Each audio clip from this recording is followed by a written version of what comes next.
All good evening. నేను మీ లక్ష్మీ చౌదరిని. వెల్కమ్ టు మిస్టీ మధురిమలు తెలుగు ఆడియో స్టోరీస్. ఛానల్ని సపోర్ట్ చేస్తున్న అందరికీ థ్యాంక్ యూ సో మచ్. హృదయ ధాత్రి పార్ట్ 35తో మీ ముందుకు వచ్చేసాను. కథలోకి వెళ్లే ముందు వీడియోకి లైక్స్ హైప్స్ ఇవ్వడం మర్చిపోకండి యార్. మీరు ఇచ్చే లైక్స్ హైప్ వల్ల కథ మరింత మందిలోకి రీచ్ అవుతుంది. ఇక ఆలస్యం చేయకుండా కథలోకి వెళ్ళిపోదాం. దేవ్ చెప్పాడని తర్వాత రోజు హాస్పిటల్కి వస్తుంది భవ్య. డాక్టర్, మా అమ్మ ఇప్పుడు జర్నీ చేయొచ్చా అని అడుగుతుంది. చెయ్యొచ్చు, కానీ ఎక్కువ స్ట్రెయిన్ అవ్వకుండా చూసుకోండి. ఎక్కువ నిలబడడం నడవడం చేయకూడదు. స్ట్రెయిన్ అయితే కళ్ళు తిరుగుతాయి, అప్పుడు కొంచెం రిస్క్ అవుతుంది. అంతకు మించి ఇంకేం ప్రాబ్లం లేదు అని అంటారు డాక్టర్. థ్యాంక్ యూ డాక్టర్ అని చెప్పి మెడిసిన్ తీసుకొని ఇంటికి రిటర్న్ అవుతారు. ఇంటికి రాగానే దేవుకి ఫోన్ చేసి డాక్టర్ చెప్పింది చెబుతుంది భవ్య. ఓకే, నేను టికెట్స్ చూస్తాను. ఇక్కడి నుంచి రేణిగుంట ఫ్లైట్కి వెళ్ళి అక్కడి నుంచి వెహికల్లో వెళ్దురు అని చెప్పి ఫోన్ కట్ చేస్తాడు దేవ్. అక్కడే ఉన్న కిషోర్, ఏంట్రా ప్రయాణం అమ్మమ్మ వాళ్ళ అని అడుగుతాడు. కాదు, ఈసారి ప్రయాణం పెట్టింది మీ చెల్లి అని భువి చెప్పింది అంతా చెబుతాడు దేవ్. కిషోర్ నవ్వుతూ, అంటే నువ్విప్పుడు తన కోసం దేవుడు పంపిన దోతవి అన్నమాట అంటాడు. కిషోర్ మీద పేపర్ వెయిట్ విసిరి, ఆ టికెట్స్ ఏవో చూడు అంటాడు. పేపర్ వెయిట్ క్యాచ్ పట్టి, ఎంతమంది వెళ్తున్నారు అని అడుగుతాడు. అప్పుడే మళ్ళీ దేవుకి భువి ఫోన్ చేస్తుంది. ఇప్పుడు మళ్ళీ ఏదో గుర్తు వచ్చి ఉంటుంది అని ఫోన్ లిఫ్ట్ చేస్తాడు దేవ్. దేవ్ గారు, టికెట్స్ 6 బుక్ చేయాలి, అదే చెబుదామని చేశాను అని అంటుంది. 6 ఎందుకు? మీ పిన్ని కూడా వస్తున్నారు, అదే సంజు వాళ్ళ మదర్ అని చెబుతుంది. సంజు వాళ్ళ నాన్న ఒప్పుకోడు దాత్రి, అవసరమా అంటాడు దేవ్. అదంతా మాట్లాడడం అయిపోయింది, మీరు టికెట్స్ బుక్ చేయండి చాలు అని ఫోన్ కట్ చేస్తుంది భూమి. వీళ్ళేదో కిరికిరి చేస్తున్నారు, మళ్ళీ ఆయనకు కోపం వస్తే పిన్ని ఇబ్బంది పడాలి అంటాడు దేవ్. ఏం ఉండదులేరా, మా నాన్న అమ్మ కూడా అన్నారు వెళ్ళాలి అని. వాళ్ళని కూడా అడిగి అందరినీ ఒకేసారి పంపిస్తే సరిపోతుంది అంటాడు కిషోర్. ఆ పంచే, అంకులుంటే నాకు భయం ఉండదు. అంత భయం ఉన్నవాడివి భూమితో నువ్వే వెళ్ళొచ్చు కదా. జోకా? మనకు కావలసిన వారి కోసం మనం కొన్ని ఇష్టం లేకపోయినా చేయాలి బాబు. ఏదైనా చేస్తాను, ఎందుకో దేవుడి విషయంలో మాత్రం నమ్మకం పోయిందిరా, వెళ్ళలేను. వీలైతే నువ్వు వెళ్ళు అని అంటాడు దేవ్. ఆహా, నిన్నొకడిని వదిలి నేను వెళ్ళను, అయినా కల్పనకి అవ్వదు అని అంటాడు కిషోర్. మా చెల్లికి అవ్వదు వెళ్ళను అని చెప్పు. నేనేమన్నా ఆడపిల్లనా ఒక్కడిని వదిలి వెళ్ళను అని అనడానికి? సర్లే, నేను ముందు నాన్న వాళ్ళతో మాట్లాడి వాళ్ళ ప్రయాణం సంగతి చూస్తాను, తర్వాత మనం మాట్లాడుకుందాం అని కిషోర్ అక్కడి నుంచి వెళ్ళిపోతాడు. కిషోర్ వెళ్ళగానే సీటుకి తల ఆంచి కళ్ళు మూసుకున్న దేవుకి తండ్రి జ్ఞాపకాలు చుట్టుముడతాయి. వెంటనే కళ్ళు తెరిచి ఆ ఆలోచనలు రాకుండా వర్క్లో బిజీ అయిపోతాడు దేవ్.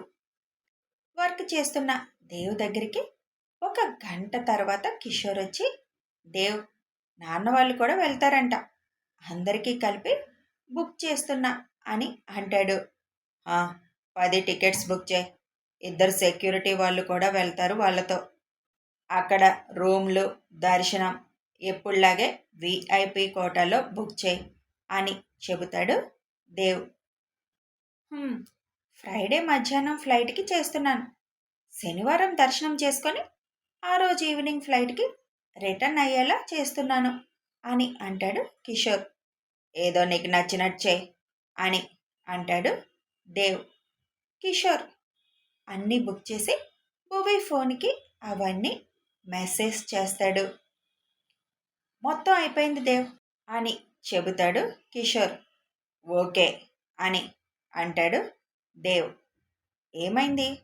ఇందాకటి వరకు బాగానే ఉన్నావు కదా, ఇప్పుడేంటి అంత మూడీగా తయారయ్యావు అని అడుగుతాడు కిషోర్. ఏమీ లేదు కిషోర్, నేను ఇంటికి వెళ్తున్నాన్రా అని సిస్టమ్ షట్ డౌన్ చేసి లేస్తుండగా స్టెల్లా కాలింగ్ అని వస్తుంది దేవ్ ఫోన్లో. ఫోన్ లిఫ్ట్ చేయగానే, దేవ్ ఏంటి అసలు ఫోన్ లిఫ్ట్ చేయడం లేదు, ఇవాళ రావాలా అని అడుగుతుంది. నో, నాకు కొంచెం బిజీ వర్క్ ఉంది, ఒక వారం వరకు కలవడం అవ్వదు అని అంటాడు దేవ్. వారం రోజుల మీ ఆవిడ్ని వదిలి రాబుద్ది కావటం లేదా? ఎంతైనా కొత్త పెళ్లి కొడుకు కదా అని అంటుంది. Shut up, be in your limits. మాట్లాడుతున్నా కదా అని అతిగా వాగితే నా సంగతి తెలుసు కదా అని అంటాడు దేవ్. సారీ సారీ అని ఫోన్ కట్ చేస్తుంది స్టెల్లా. ఇంకా వీళ్ళతో పనేంటి, వదిలే దేవ్, ఇంకా ఎన్నాళ్ళు అని అంటాడు కిషోర్. చూద్దాం, నేను ఇంటికి వెళ్తున్నాను, ఏదన్నా అవసరమైతే ఫోన్ చేయి అని చెప్తాడు దేవ్. అలాగే చేస్తానులే, ఓకే బాయ్ అని దేవ్ అక్కడి నుంచి వెళ్ళిపోతాడు. ఇప్పుడు నువ్వున్న మూడ్కి భువిని చూడడమే నీకు మెడిసిన్, అందుకే కదా వెళ్తున్నావు అని అనుకుంటాడు కిషోర్. దేవ్ ఇంటికి వచ్చేసరికి అందరూ కూర్చొని క్యారం బోర్డ్ ఆడుతున్నారు. జయ గారు చూస్తుంటే మిగిలిన నలుగురు క్యారం బోర్డు ఆడుతున్నారు. రఘు గారు భువి ఒక టీం, సంజు జాను ఒక టీం. భువి జాను గారు ఆడుతున్నారు కానీ వాళ్ళకి పెద్దగా రాదు. రఘు గారు సంజు అందులో బాగా ఎక్స్పర్ట్స్. ఆట రాకపోయినా ఏదో ఎక్స్పర్ట్ లాగా ఎక్స్ప్రెషన్స్ పెట్టి కాయిన్ కొట్టడానికి చూస్తున్న భువిని చూడగానే అప్పటి వరకు ఉన్న చిరాకంతా పోయి ప్రశాంతంగా మారుతుంది దేవ్ మొహంలో. లోపలికి వచ్చి చేతిలో ఉన్న బ్యాగ్ రంగికిచ్చి పైన పెట్టిరమ్మని చెప్పి వచ్చి రఘు గారి పక్కన సెటిల్ అవుతాడు దేవ్. దేవ్ వచ్చింది కూడా చూడకుండా దీర్ఘంగా కొట్టే కాయిన్ని ఒక కన్ను మూసి కింద పెదవి పంటి కింద బిగించి చూస్తుంది భువి. ముందు స్ట్రైగర్ సరిగా పెట్టు, లేకపోతే ఇంకో గంట చూసి కొట్టినా ఆ కాయిన్ పడదు అని అంటాడు దేవ్. దేవ్ మాట విని తల ఎత్తిన భువి, మీరెప్పుడొచ్చారు దేవ్ గారు అని అడుగుతుంది. తమరు దీర్ఘంగా చూస్తున్నారు కదా ఆ కాయిన్ని, అప్పుడు అని అంటాడు దేవ్. ఏం చేయండి దేవ్ గారు, ఎంత చూసి కొట్టినా కాయిన్ పడడం లేదు, తాతయ్య ఒక్కరే కొడుతున్నారు పాపం అని అంటుంది. స్ట్రైగర్ పొజిషన్ కరెక్ట్గా పెట్టకపోతే నువ్వెంత చూసి కొట్టినా అది పడదు అంటాడు దేవ్. ఇంకెలా పెట్టాలి దేవ్ గారు? దేవ్ లేచి భువి వెనకగా నుంచొని ముందుకి వంగి భువి చేయి పట్టుకొని స్ట్రైగర్ పొజిషన్ మార్చి కాయిన్ కొట్టిస్తాడు. అది నేరుగా వెళ్ళి గోల్లో పడుతుంది. వావ్, సూపర్ దేవ్ గారు అని వెనక్కి తిరుగుదామని మొహం తిప్పేసరికి దేవ్ మొహం తన భుజం మీదుగా ఉండేసరికి భువి పెదాలు దేవ్ బొగ్గని తాకుతాయి. అనుకోని ఆ చర్యకు భువి ఫ్రీజ్ అయిపోతే పెద్దవాళ్ళందరూ ముసిముసిగా నవ్వుకుంటారు. సంజు మాత్రం, పెళ్ళి కాని నేనున్నాను వదినా, మా ముందు రొమాన్స్ చేస్తే ఎలా అని అల్లరిగా అడుగుతుంది. భువి అక్కడ అందరి ముందు ఉండడానికి కొంచెం ఇబ్బందిగా ఫీల్ అయి, దేవ్ గారు మీరు ఫ్రెష్ అయ్యి రండి, నేను మీకు భోజనంకి రెడీ చేస్తాను అని అక్కడి నుంచి లేచి ఫాస్ట్గా కిచెన్లోకి వెళ్ళిపోతుంది. దేవ్ కూడా కొద్దిగా ఇబ్బందిగా ఫీల్ అవుతూ ఇప్పుడే వస్తాను అని పైకి వెళ్ళిపోతాడు. వాళ్ళిద్దరూ వెళ్ళిపోగానే అందరూ నవ్వుకుంటారు. కూతుర్ని అల్లుణ్ణి చూసిన ప్రతిసారి జయ గారు మనసు తృప్తిగా మారిపోతుంది. ఆ తృప్తితో అక్కడి నుంచి రూముకి వెళ్ళిపోతారు ఆవిడ. సంజు భువి దగ్గరికి వెళుతుంది. ఏమండి, ఈ మధ్య దేవ్ ఇంటికి రోజు మధ్యాహ్నం వస్తున్నాడు. సాయంత్రాలు కూడా గెస్ట్ హౌస్కి వెళ్ళడం లేదు చూసారా అని అంటారు జాను గారు. ఆ జాను, నేను గమనించాను. ఒక వారం నుంచి దేవ్ అసలు గెస్ట్ హౌస్ వైపు వెళ్ళలేదు అని అంటారు రఘు. ఇంకా పూర్తిగా వదిలేస్తే బాగున్ను అని జాను అంటారు.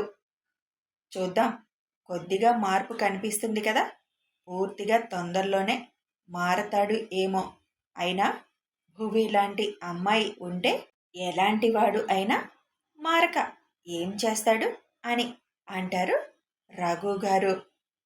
దేవ్ కిందకొస్తూ ఉండడంతో ఆ టాపిక్ మాట్లాడడం ఆపేస్తారు ఇద్దరు. భువి దగ్గరికి వెళ్ళిన సంజు భువిని, ఏంటి వదినా, మా అన్నయ్య ఎంత ముద్దొస్తే మాత్రం అలా అందరి ముందు ముద్దు పెట్టేస్తే ఎలా అని టీజింగ్గా అంటుంది. సంజు, అది ఒక యాక్సిడెంటల్గా జరిగింది, ఇంక నువ్వు ఆపే అని అంటుంది భువి. అబ్బా, కొయ్ కొయ్ అని అంటూ భువికి చక్కలిగిలి పెడుతుంది సంజు. సంజు ప్లీజ్ ఆపు అని అంటుండగా ధాత్రి అని పిలుస్తాడు దేవ్. హా అంటూ ఫాస్ట్గా వేసిన ఆమ్లెట్ పట్టుకొని డైనింగ్ టేబుల్ దగ్గరికి వెళ్ళి దేవుకి భోజనం వడ్డిస్తుంది. సంజు కిచెన్లో నుంచి వెళ్తుంటే, సంజు, అమ్మ ఏం చెప్పొస్తుంది మీతో, మీ నాన్నకి తెలిస్తే తర్వాత గోల చేస్తారు అని అడుగుతాడు దేవ్. ఫ్రెండ్స్తో వెళుతున్నా అని అడిగిందంట అన్నయ్య, ఒప్పుకున్నారు. నాన్న ఎలాగో ఢిల్లీ వెళ్తున్నారంట, అందుకే అమ్మకి పర్మిషన్ ఇచ్చారు అని చెబుతుంది సంజు.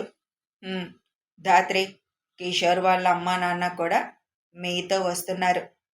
శుక్రవారం మధ్యాహ్నం మీకు ఫ్లైట్, శనివారం దర్శనం, ఆ రోజు ఈవినింగ్ మళ్ళీ రిటర్న్. సంజు, అమ్మకు కూడా ఫోన్ చేసి చెప్పు అని తినడం అయిపోవడంతో హ్యాండ్ వాష్ చేసుకొని దేవ్ అక్కడి నుంచి వెళ్ళిపోతాడు. శుక్రవారం అంటే ఇంకా 2 రోజులే ఉంది, ఫోన్ చేసి చెప్పు అత్తయ్యకి అని అంటుంది భువి. ఓకే వదిన అని సంజు అక్కడి నుంచి వెళ్ళిపోతుంది. ఇప్పుడు నేను పైకి వెళ్ళి దేవ్ గారిని ఫేస్ చేయలేను అని వాళ్ళ అమ్మ గదిలోకి వెళ్తుంది భువి. ఏంటి భువి, ఎలా వచ్చావు, అల్లుడు గారు భోజనం చేశారా అని అడుగుతారు జయ గారు. అమ్మా, తినేశారు. మన ప్రయాణం శుక్రవారం, అది చెబుదామని వచ్చాను. నీకేమన్నా తీసుకోవాలా ప్రయాణంకి అని అడుగుతుంది. ఒక్కరోజు దర్శనానికి వెళ్ళి రావడానికి ఏం కావాలరా, 2 చీరలు పట్టుకొని వెళ్తే సరిపోతుంది అని అంటారు జయ. అని కాసేపు వాళ్ళ అమ్మతో కబుర్లు చెబుతూ అక్కడే ఉంటుంది. భువి వాళ్ళ ప్రయాణం రోజు రానే వచ్చింది. 2 బ్యాగుల్లో అందరూ బట్టలు ప్యాక్ చేసుకొని ఫ్లైట్ టైం అవడంతో వెళ్ళడానికి రెడీ అవుతారు. భువి అద్దం ముందు నుంచొని పాకెట్లో కుంకుమ పెట్టుకుంటుంటే, ధాత్రి అయిపోయిందా, ఫ్లైట్ టైం అవుతుంది అని లోపలికి వస్తాడు దేవ్. దేవ్ గారు, అయిపోయింది అని హ్యాండ్ బ్యాగ్ చేతిలోకి తీసుకుంటుంది. తన వైపు చూసి, కార్డు పెట్టుకున్నావా అని అడుగుతాడు. దేవ్ గారు. ఫోన్ పెట్టుకున్నా, డబ్బులు అవి కూడా పెట్టుకున్నా దేవ్ గారు అని చెబుతుంది. జాగ్రత్త ధాత్రి, ఫోన్ చేతిలోనే ఉంచుకో, ఏది అవసరమైనా వెంటనే ఫోన్ చేయి. దేవ్ గారు, తాతయ్య ఉన్నారు, అంకుల్ ఉన్నారు, అది చాలదన్నట్టు ఇద్దరిని సెక్యూరిటీగా పంపిస్తున్నారు. రేపు సాయంత్రంకి ఇక్కడ ఉంటాను, ఇంకేం అవసరం ఉంటుంది అని అంటుంది భువి. అని భువి నుదుటిన ముద్దు పెట్టి, పద టైం అయింది అని చెయ్యి పట్టుకొని తీసుకువెళ్తాడు కిందికి. ఇంత చేసే బదులు నాతో రావచ్చు కదా అని మనసులో అనుకుంటుంది భువి.